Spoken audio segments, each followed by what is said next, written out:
School तो अच्छी हेले स्कूल रे नाही पाठ पढ़िबा पाई उपयुक्त परिवेश मात्र 2टी श्रेणीगृह रे पाठ पढ़ुछंती 8टी श्रेणीर छात्र छात्री एसबु भितरे चलीछि बलांगीर जिला तेतेलपड़ा विद्यालय रे पिलांको भविष्यत गढ़ा।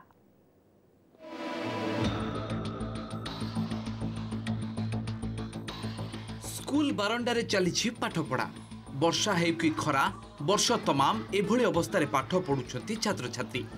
बलांगीर जिला बंगमुंडा ब्लॉक तेंतलपड़ा विद्यालय एभली अवस्था स्कूल रे प्रथम रु अष्टम श्रेणी जाए 8टी श्रेणी रे पाठ पढ़ती पाखापाखि 120 जन छात्र छात्री। एई छात्र छात्री अच्छी मात्र 2टी कोठरी जो 2टी कोठरी रे बाध्य होई छात्र छात्री पाठ पढ़ुछंती। विद्यालय श्रेणीगृह नथिबारु गोटे स्थान रे एकाधिक श्रेणीर पिला पाठ पढ़ुछंती। पेन मारछे फाटी फाटी जीचे स्कूल मने खूब असुविधा होचे कुटी कुटी मिलले भल हेता हमर पढ़वा लगी खूब असुविधा होचे खराब होचे पेन मारुचे खूब पेन मने हेटा होचे फाटी फाटी जीचे हमके पढ़वा लगी डर लागुचे छत मने खरा हटा ही जुचे फाटी फाटी जुचे आरो खरा दिन खरा होचे आरो 2टी श्रेणी बसु जेखिनी एंती खूब लड़ा गिरा होचे।